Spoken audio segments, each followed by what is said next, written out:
Budget यात्रा के एक और पावर पैक्ड एपिसोड में आपका स्वागत है। और हम इस बार न सिर्फ इंदौर के बोर्ड रूम में जाएंगे बड़ी कंपनियों के, बट साथ ही गलियों में भी देखेंगे कि आखिर चाट का स्वाद कैसा है। हम जाएंगे 56 दुकान और सराफा बाजार। बस शुरुआत करते हैं श्रीराम लाइफ इंश्योरेंस के बोर्ड रूम विजिट से।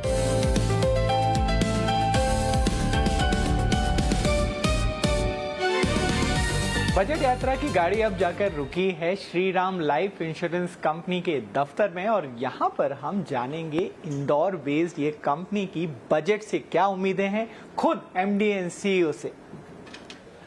मिस्टर जैन, अच्छा लगा आपको देखकर इंदौर में? अंकुर, आपका इंदौर में स्वागत है। Thank you for coming to Indore. Thank you so much. और ईटी नाउ स्वदेश पे ये बजट यात्रा है, और इंदौर में अगर हम बात करें कंपनीज की, खासकर फाइनेंशियल सेक्टर में, हम लाइफ इंश्योरेंस कंपनी में आपकी कंपनी के बिना तो काम चल ही नहीं सकता। Thank you very much for coming. बहुत बहुत धन्यवाद आपका।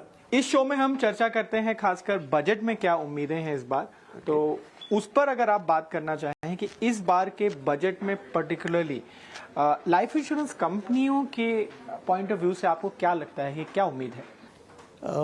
जीएसटी के रूप में एक बहुत बड़ा तोहफा ऑलरेडी गवर्नमेंट ने इस इंडस्ट्री को दिया है, विच इज़ क्वाइट वेलकम। इस बजट में हमारी हमेशा से एक डिमांड रही है कि there are various saving product in India. Among them life insurance is the longest. All other products are having a very short duration.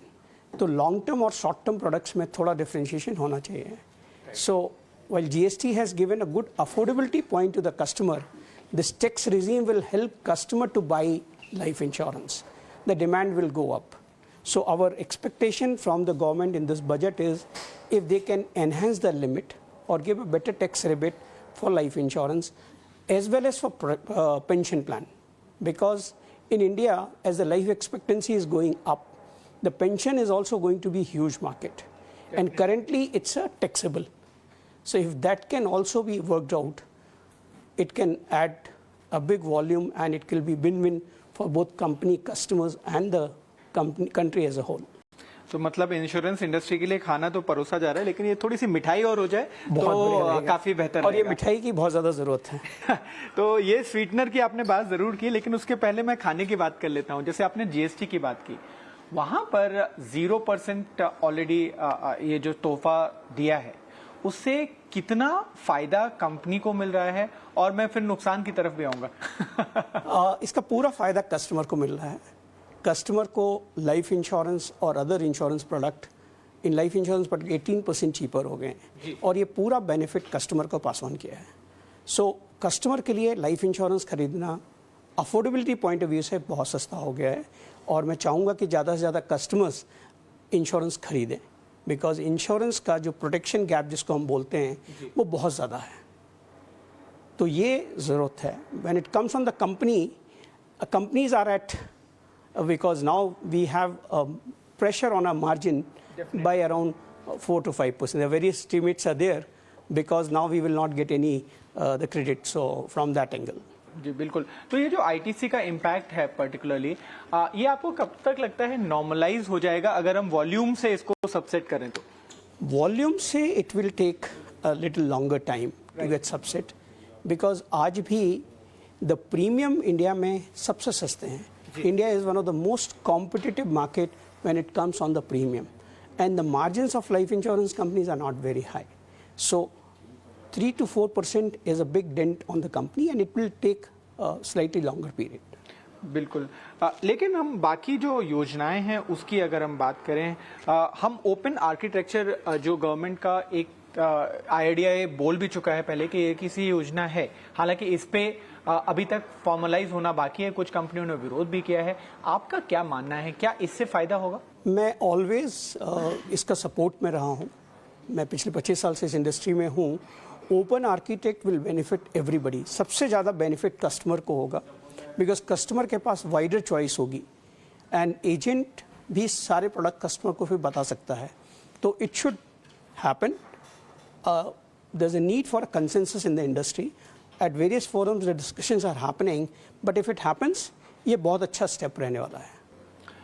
एक और बातचीत चल रही है, वो है कंपोजिट लाइसेंस की, जो उस पर आपको क्या लगता है कि कंपनियों को इसका फायदा मिलेगा in terms of bundled kind of approach? Composite world wide अगर आप देखें तो कंपोजिट लाइसेंस है वेरियस कंट्रीज में। You on a single license आप हेल्थ, जनरल और लाइफ भी कर सकते हैं, और ये एक अच्छा मूव रहेगा from a point of view. एक कस्टमर को क्या चाहिए, when he is there he need health insurance, when he is not there family need life insurance. तो अगर ये कंपोजिट लाइसेंसिंग का होता है, is going to be a welcome move, because a bundle product can be offered, a term plan with an health insurance plan can be offered to the same customer and it will be good.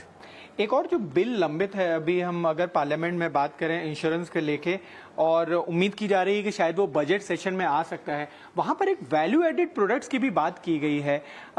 वो क्या है, और क्या इससे मान लीजिए कोई insurance का कंपनी में कोई ग्राहक आता है, लाइफ इंश्योरेंस खरीदता है, उसके साथ जिम की मेंबरशिप भी मिल सकती है?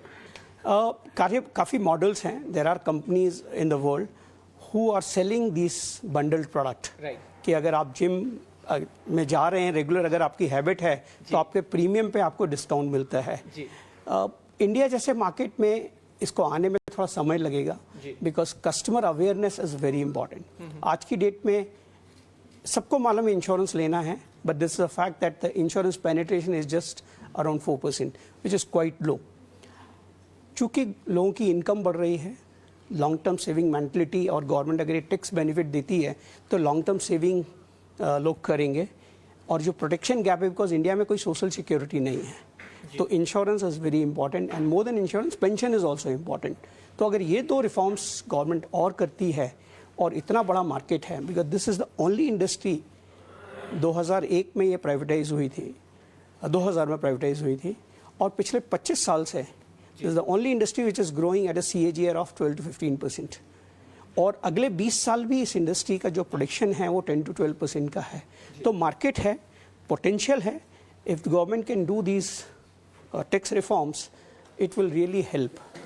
तो जैसे हम स्वीटनर की बात कर रहे हैं, तो यहाँ पे थोड़ी सी और मदद हो सकती है। आपने जो ये एक तो GST का अभी पुश मिल गया, साथ में अगर बजट जो बिल है लंबित है, वहां पर भी अगर मान लीजिए ये पास हो जाता है, आपको लगता है जो मच नीडेड गवर्नमेंट सपोर्ट था वो लगभग हाथ ओवर है, और अब जाके इंडस्ट्री को परफॉर्म करना होगा और कस्टमर्स को रीच आउट करना है? या इंडस्ट्री को डेफिनेटली परफॉर्म करना है, and open architecture will really help to reaching out to the customers, because सबसे बड़ी जो कॉस्ट है वो डिस्ट्रीब्यूशन कॉस्ट है, और इंश्योरेंस में लॉन्ग टर्म कैपिटल की रिक्वायरमेंट है। So the another welcome move is now that 100% FDI is allowed, because in the normal scenario it takes 10 years for companies to reach a break even. So long term capital is needed for building a distribution. When the network is already there, वो network अगर सारी companies अगर use कर लेती हैं और customer को अच्छा प्रोडक्ट मिलता है along with the tax reforms, then it can be win-win for everyone. जी बिल्कुल, ये तो हमने बात की जो बहुत सारे बिल्स हैं जो गवर्नमेंट की तरफ से क्या कर सकते हैं, लेकिन इंडस्ट्री को क्या करना चाहिए, उसमें आपका क्या लगता है कि किस तरीके से अब इंडस्ट्री को आगे बढ़ना चाहिए? इंश्योरेंस जो 2047 तक का भारत का टारगेट है, उसके लिए इंडस्ट्री को क्या करना है? इंडस्ट्री ने काफ़ी काम किए हैं, स्पेशली लॉट ऑफ डिजिटाइजेशन हुआ है post Covid. The company like us, हम लोग every second policy which we sell is a rural policy. As high as 90% of our policies get logged in without any paper. So our processing cost has reduced drastically. And lot of work is done on even the propensity model, कि कौन से area में अगर हम insurance policy बेचते हैं वहाँ पे कैसा उसका रिन्यूअल रहेगा या कैसा क्लेम एक्सपीरियंस रहेगा। काफ़ी काम इंडस्ट्री ने इसमें किया है, and these all are helping giving the right product to the customer.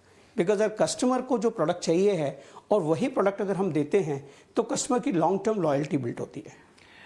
बिल्कुल, और लेकिन यहाँ पे कुछ सारी ऐसे कटाक्ष तो नहीं मैं कहूंगा, बट ऐसे कमेंट्स रहते हैं कि मिस सेलिंग हो रही है पॉलिसीज की। उस अवेयरनेस को बढ़ाने के लिए और कंपनीज भी एक हिसाब से काम करें, तो वहां पे किस तरीके का गवर्नमेंट की तरफ से पुश होना चाहिए, और कंपनियों को खासकर बैंकों में भी ये समस्या है, तो वहां पर किस तरीके का काम करने की जरूरत है? देखिए, miss selling is a part of the industry. I'll not call that as a mis-selling, it's more of forced selling, because insurance कोई खरीदना नहीं चाहता है, इंश्योरेंस बेचा जाता है, इट्स अ पुश प्रोडक्ट। ना वहाँ पे इंडस्ट्री ने काफ़ी काम किया है।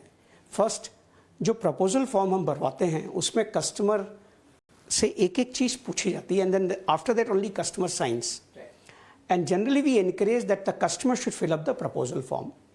उसके बाद then the proposal goes to a call centre, and we call that before policy conversion call welcome call.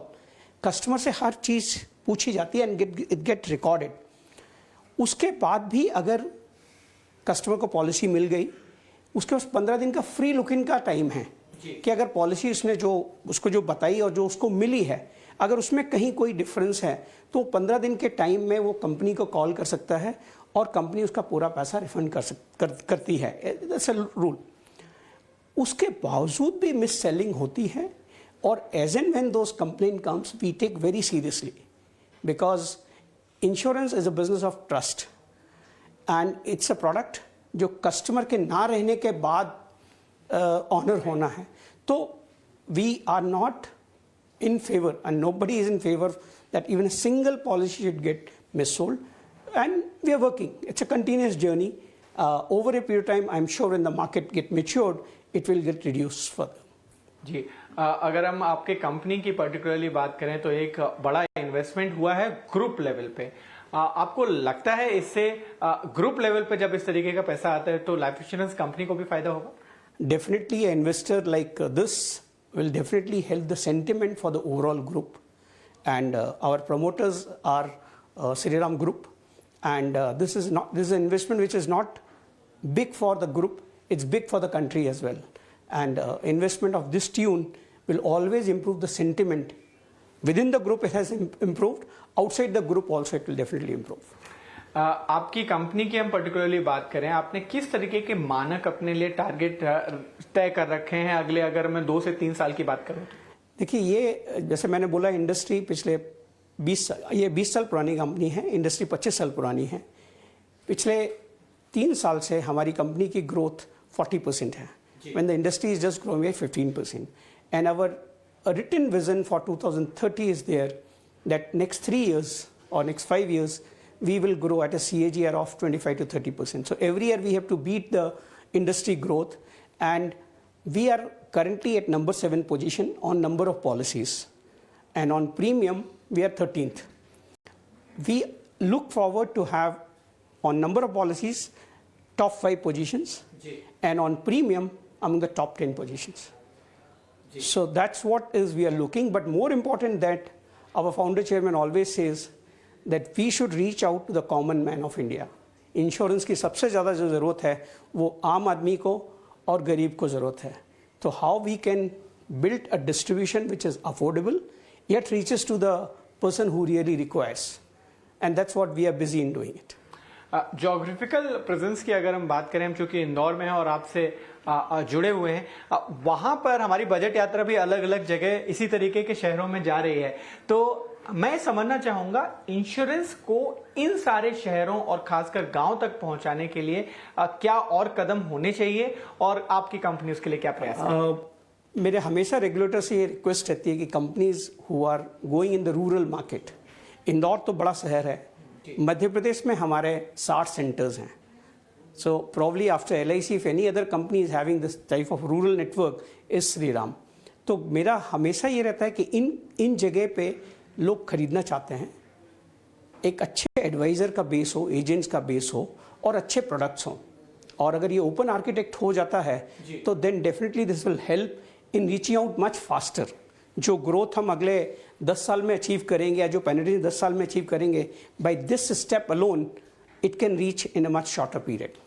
एक आखिरी सवाल आपसे मैं लेना चाहूँ, अगर संक्षेप में इस बजट सेशन को और वित्त मंत्री जी के जो बजट में स्पीच होने वाली है वहां से इंश्योरेंस इंडस्ट्री एक लाइन में क्या एक्सपेक्ट करती है? एक लाइन में मेरा एक्सपेक्टेशन यही है कि अभी आपने GST की अच्छी छूट दी है, इससे ये प्रोडक्ट अफोर्डेबल हुआ है, आप टैक्स का बेनिफिट और दें, डेफिनेटली द कस्टमर का motivation for long term saving will be there. So मेरी रिक्वेस्ट यही है कि इंश्योरेंस को treat this as a long term product and pension को टैक्स फ्री करें।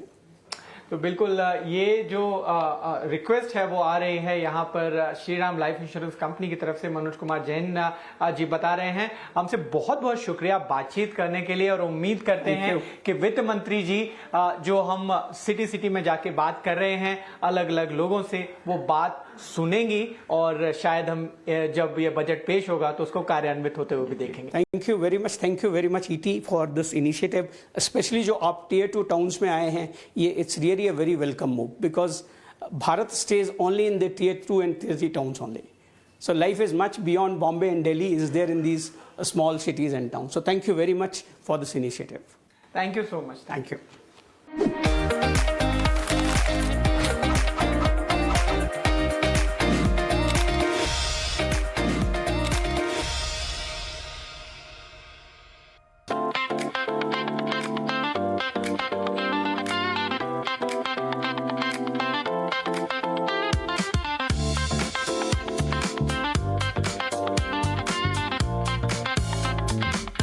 इंदौर में हम 56 में खड़े हुए हैं, जो कि फूड लवर्स का पैराडाइज है, और हम यहाँ पे बजट यात्रा में जरूर बजट पे बात करेंगे, लेकिन साथ ही बात करेंगे कमोडिटी और खाने पे। और इस पर चर्चा करने के लिए हमारे साथ हैं mister Manoj Kumar Jain. Mister Jain, welcome. आपको हम पूछेंगे कमोडिटी के बारे में, लेकिन बिना खाने के कमोडिटी की क्या? बिल्कुल, जब बात कमोडिटी की होती है तो शुरुआत खाने से ही होती है। और आज हम इंदौर में ऐसी जगह खड़े हैं जो कि यहाँ की आइकॉनिक प्लेस है, और इसके लिए ईटी नाउ का स्वागत है इंदौर में इस बजट यात्रा में।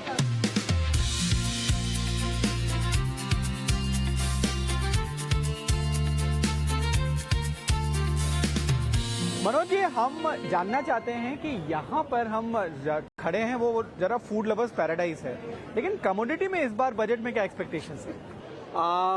कमोडिटी में इस बार बजट से काफ़ी सारी एक्सपेक्टेशंस है, क्योंकि हम जब बात विकसित भारत की कर रहे हैं और जब इंडिया को हम वर्ल्ड की टॉप इकोनॉमी बनाने की बात कर रहे हैं, तो वहाँ पे कमोडिटी का इम्पोर्टेंस काफ़ी है।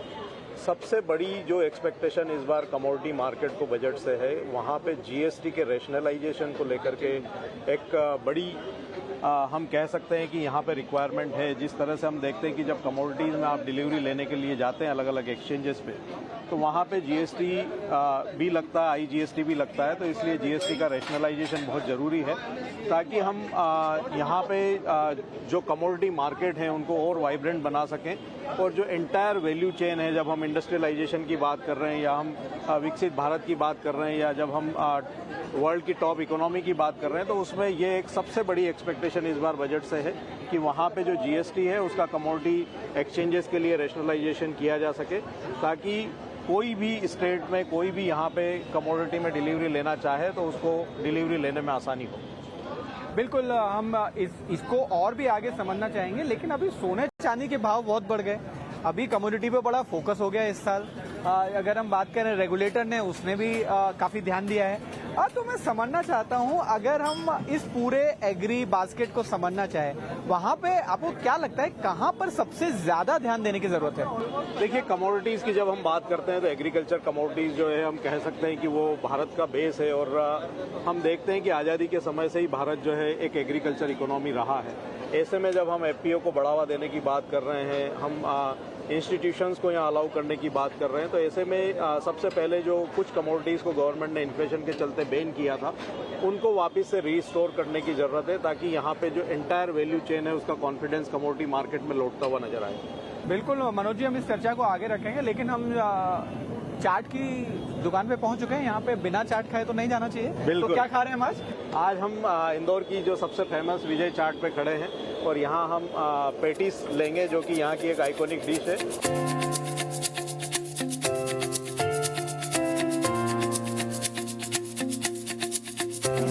तो हमारे हाथ में आ चुकी है ये चाट। अब मनोज जी, इसका कुछ खाने का तरीका है? Is there any way where we should have this, or just simply dig in? It's a dig in and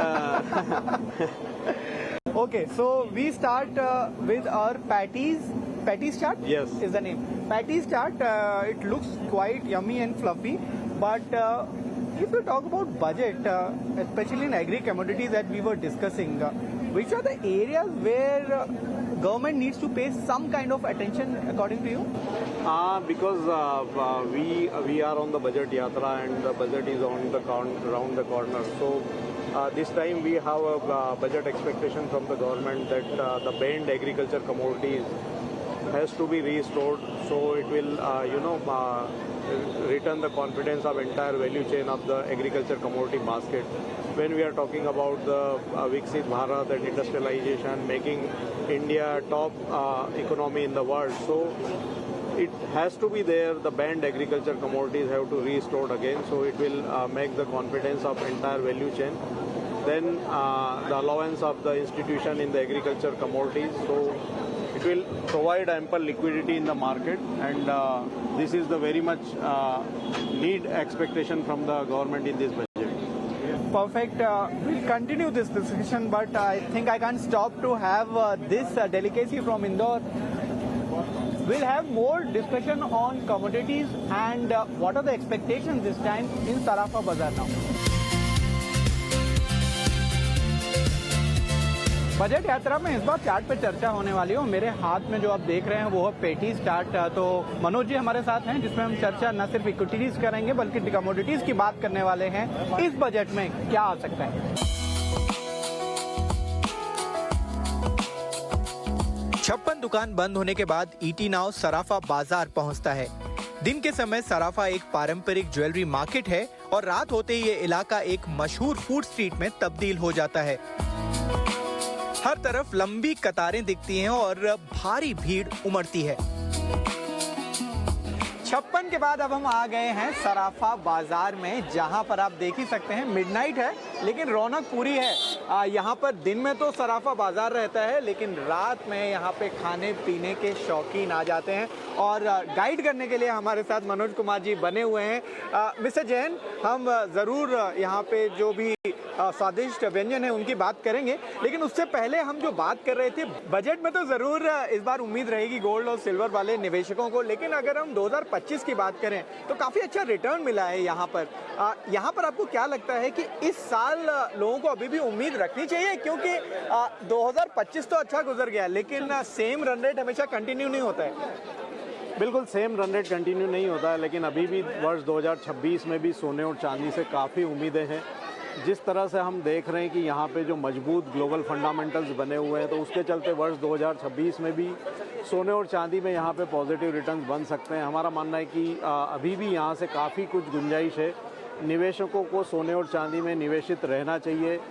ठीक है, वॉलेटिलिटी काफ़ी ज़्यादा रहेगी तो वहाँ पे स्टेगर्ड वे में या सीप के माध्यम से निवेश करें, लेकिन वर्ष 2026 में भी सोना और चांदी यहाँ पे लाइमलाइट में रहेंगे और आगे भी यहाँ पे निवेशकों को अच्छे रिटर्न्स देते रहेंगे। एक और चीज़ मैं समझना चाहूँगा, क्योंकि हम बजट की बात करते हैं हर साल, वो एक पॉलिसी प्रिंट आता है, लेकिन उसके अलावा भी सरकार कैसे इनेबलर हो सकता है, और खासकर हम जब डीपनिंग ऑफ कमोडिटी मार्केट की बात करते हैं तो वो और कैसे बेहतर हो सकता है? देखिए, हम देखते हैं कि यहाँ पे भारत के जो शेयर बाज़ार की जब हम बात आती है तो हम वहाँ देख रहे हैं कि 21 करोड़ से ज़्यादा डीमेट अकाउंट्स हैं, लेकिन वहीं जब हम कमोडिटी मार्केट की बात करते हैं तो हम 2003 में जब से इलेक्ट्रॉनिक कमोडिटी एक्सचेंजेस स्टार्ट हुए थे, आज हम 22 वर्ष हो चुके हैं, उसके बाद भी यहाँ पे जो पार्टिसिपेशन है भारत के कमोडिटी बाज़ार में वो काफ़ी कम है। तो उसके लिए गवर्नमेंट को यहाँ पे 2-3 जो बड़े कदम हम कह सकते हैं कि वो उठाना चाहिए। सबसे पहले तो यहाँ पे लिक्विडिटी को इन्हांस करने के लिए जो इंस्टीट्यूशंस है, एफपीआईज है, उनके पार्टिसिपेशन को बढ़ाना चाहिए। म्यूचुअल फंड्स को यहाँ पे परमिशन होना चाहिए ताकि जो छोटे निवेशक भी जो है एएमसीज के माध्यम से कमोडिटी मार्केट में पार्टिसिपेट कर सके, वो एक बड़ा कदम जो है यहाँ उठाया जा सकता है। दूसरा, यहाँ पे एक स्टैंडर्ड पॉलिसीज़ जो है गवर्नमेंट को रखना चाहिए। कई बार हम देखते हैं कि पॉलिसी के जो वेरिएशंस जो होते हैं उसके चलते यहाँ पे जो है कॉन्फिडेंस जो है वैल्यू चेन पार्टिसिपेंट का, मार्केट का, वो वहाँ पे कमज़ोर पड़ता है। तो पॉलिसी यहाँ पे फॉर्म होना चाहिए। दूसरा, एफपीओ के माध्यम से या इंडस्ट्रीज़ को और भी कोई जो इंसेंटिव्स जो होते हैं वो दे करके यहाँ पे एक वाइब्रेंसी बढ़ाने की ज़रूरत है। तो काफ़ी कुछ सरकार की तरफ से यहाँ करने की ज़रूरत है ताकि हम एक वाइब्रेंट और बड़ा कमोडिटी मार्केट जो है भारत में भी बना सकें। चलिए, कम्युनिटी पे हम बातचीत करते रहेंगे, लेकिन उससे पहले जैसा कि आपने प्रॉमिस किया था, हम सराफा बाजार में हैं, खाने की रौनक लगी हुई है। अब आपको हमें लेके चलना है कि यहाँ पर क्या खास है। बिल्कुल। सराफा बाजार खाने की रौनक सबसे अलग नजर आती है। यहाँ साबूदाना खिचड़ी, गराड़ू और इंदौर के कई स्थानीय स्नैक्स मिलते हैं। हर स्टॉल पर ग्राहकों की अच्छी खासी भीड़ दिखाई दी। इस फूड ट्रेल का अंत मिठाइयों के साथ होता है। सराफा बाजार में मिठाइयों के कई विकल्प मौजूद हैं, लेकिन हमारी नजर पड़ी जलेबा पर।